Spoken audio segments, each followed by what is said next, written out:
Blood, the innocent blood of those children finally overflowed before the throne of God. But I also believe those children are begging for mercy and restoration for their moms and dads, right? And praying for us. I really believe that. And so I think that's the spiritual part of what happened in the Supreme Court and what happened with these judges that came. Don't ever take that spiritual part away, because we need to honor God for that. But we also need to honor Him for whatever calling you have in your life to be involved in this. I happen to be a state senator. That's part of the picture. But also part of the picture is the fact that we need to have a culture of life in North Dakota. And we have enemies that are really angry right now. And the other enemies, Planned Parenthood as an enemy. We kicked them out. If there's other lawmakers here, thank you. We kicked Planned Parenthood out of our higher education last session. They are mad. So, because they only want to kill and make money on dead children. It's just factual, right? Tammy Kromenacher, and I'm going to name her, because she's named us. She moved to Moorhead, that's fine. God have mercy on her soul. She's a mom, so please pray for her. Pray, Abby Johnson's going to be here later. She wants to get those workers out. Pray for those workers. Pray for the brokenness in them. You know, forgive the brokenness in those workers that are doing this all the time.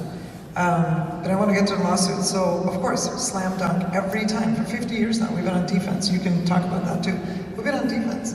Now it's flipped, right? But we're still on defense. So I am so frustrated. I've worked probably every day since June with other people, Christopher Dodson of Catholic Conference, who's not here today.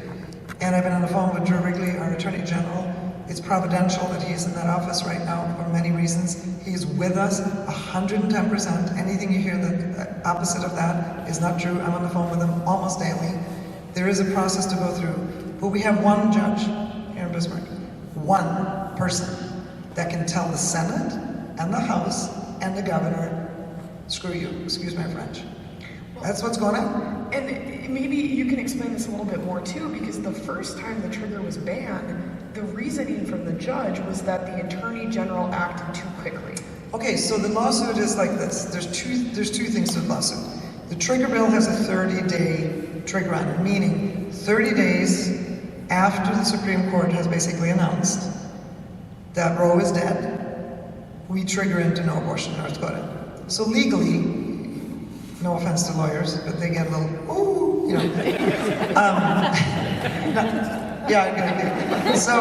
So they just twist everything, right? So there was actually more than, down to one word now, right? So that was the one lawsuit. And the other lawsuit said that in life, liberty, and pursuit of happiness, there's provision for death of unborn children.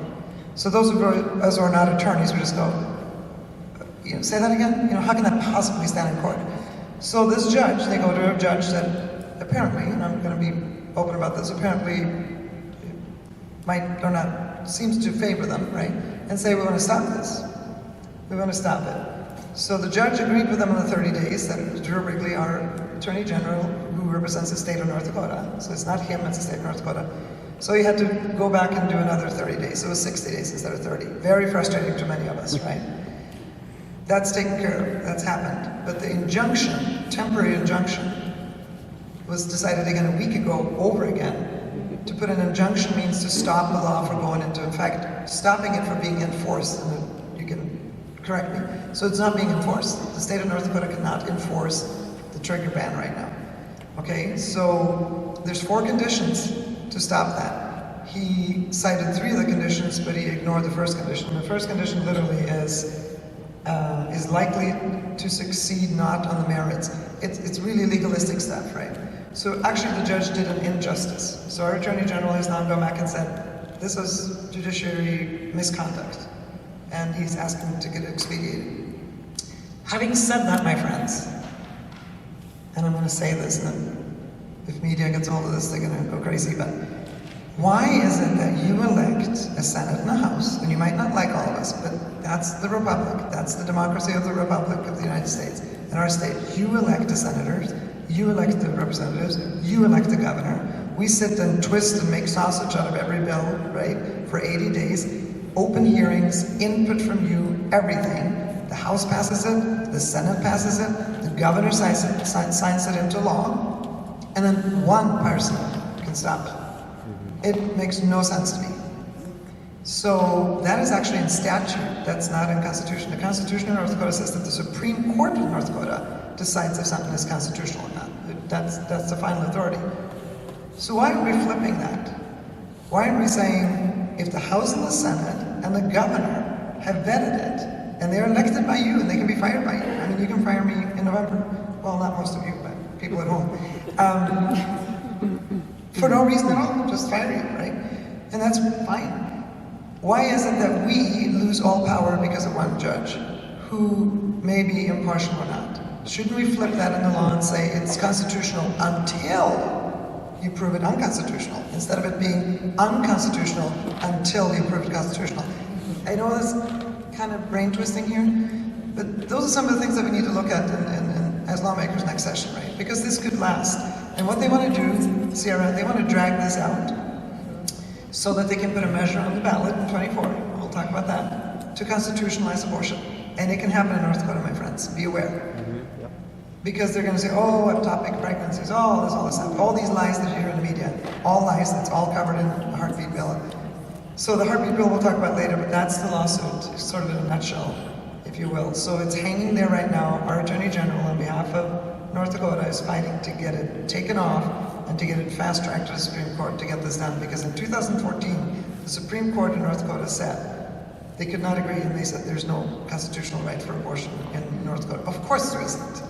I mean, those of us who are not lawyers or just, again, not knocking you, but of course there isn't. I'm feeling very outnumbered over here. You have my love. I'm married to my attorney, so. Yeah, can I just jump in on that? I mean, you hit a few things that I want to talk about. First of all, you said something, we have a culture of life, and I heard somebody say this once, and it makes so much sense. If you want a culture of life in North Dakota, make sure you have a culture of life in your own homes. And that's sometimes easier said than done, because we see this a lot in different places that I go where you have family members that are uncomfortable with this issue. And so I think that's something to think about a lot, and lead by love, lead with truth. And then state sovereignty is something else you spoke about, separation of powers, and we can get into all that a little bit more. But we see judicial activism all the time. We see it a lot out in California, where we have David Daleiden, who was a journalist, and we've got a judge that has ties to Planned Parenthood, who has put a gag order on future videos that demonstrate fetal body part trafficking, and those videos are not allowed to come out because of an order by a judge. And the opposition, Planned Parenthood, says, well, these videos were doctored, they're fabricated, they're not even real. Really, then why are you suing if they're not real? And it's unbelievable. So we're not even allowed to see these videos, and it's quite unbelievable. Yeah, and I mean, like I said, the big thing today is I feel like there's been so much misinformation. It's almost like, especially in the state of North Dakota, people are like, well, why can't the Attorney General just enforce the law? Like, why can't he just do it? And it's like, well, based on your information with him, your conversations with him, Betty, he is doing everything in his power. And Attorney General Drew Wrigley is endorsed by NDRL for the general election this year, including Senator Myrdal. Thank you guys so much. If you actually look on the NDRL website under the Public Policy tab, we do have a legislative scorecard from last session that rates the different representatives and senators. And we also have a section about the 9 candidates who received endorsements from NDRL. So please check that out if you guys have some time. But one thing you did mention, you talked about, the heartbeat bill and a few other aspects that really go into this, legislation that's been passed, legislation that's contradicted itself. Could you guys talk more about maybe what's on the books in North Dakota so people really understand what we're kind of coming up against?